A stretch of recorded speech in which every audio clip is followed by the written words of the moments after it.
લખનૌના ચૌધરી ચરણસિંહ આંતરરાષ્ટ્રીય એરપોર્ટ ખાતે રવિવારે સવારે એક મોટી દુર્ઘટના ટળી હતી, જ્યારે સાઉદી અરેબિયા એરલાઇન્સના વિમાનના વ્હીલમાંથી ધુમાડો અને તણખા નીકળવા લાગ્યા. આ વિમાન 242 હજ યાત્રીઓને લઈને જેદ્દાહથી લખનૌ આવ્યું હતું.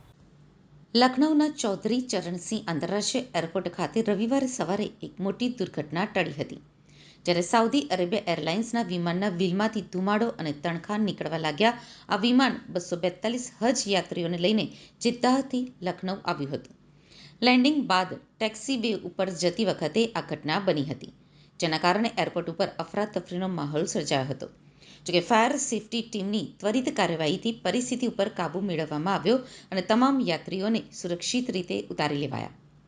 સાઉદી અરેબિયા એરલાઇન્સની ફ્લાઇટ SV3112 શનિવારે રાત્રે લગભગ 11:30 વાગ્યે જેદ્દાહ એરપોર્ટથી ઉડાન ભરી હતી અને રવિવારે સવારે 6:30 વાગ્યે લખનૌના અમૌસી એરપોર્ટ ઉપર ઉતરી હતી.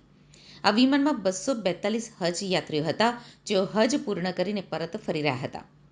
લેન્ડિંગ પછી જ્યારે વિમાન ટેક્સી વે ઉપર આગળ વધી રહ્યું હતું, ત્યારે તેના ડાબા વ્હીલમાંથી અચાનક જ ગાઢ ધુમાડો અને તણખા નીકળવા લાગ્યા હતા. આ જોઈને પાયલોટે તાત્કાલિક એર ટ્રાફિક કંટ્રોલને જાણ કરી, જેના પછી એરપોર્ટની ફાયર સેફટી ટીમ ઘટના સ્થળે પહોંચી હતી. ટીમે ફીણ અને પાણીનો ઉપયોગ કરીને પરિસ્થિતિને ઝડપથી નિયંત્રણમાં લીધી હતી. એરપોર્ટના અધિકારીઓએ જણાવ્યું કે આવી ઘટનાઓને હેન્ડલ કરવા માટે તેઓ સંપૂર્ણ રીતે તૈયાર છે. આ ઘટનાએ એરપોર્ટની સલામતી વ્યવસ્થાની કાર્યક્ષમતાને પ્રકાશિત કરી, જેના કારણે કોઈ જાનહાનિ થઈ નથી.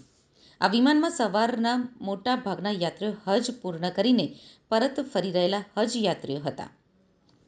સાઉદી અરેબિયા એરલાઇન્સ નિયમિતપણે હજ યાત્રીઓને લઈને જેદ્દાહ અને ભારતના વિવિધ શહેરો વચ્ચે ફ્લાઇટ્સ ચલાવે છે. આ ઘટના બાદ યાત્રીઓને એરપોર્ટ ટર્મિનલ ઉપર લઈ જવામાં આવ્યા, જ્યાં તેમની સુરક્ષા અને સુવિધાનું ધ્યાન રાખવામાં આવ્યું હતું.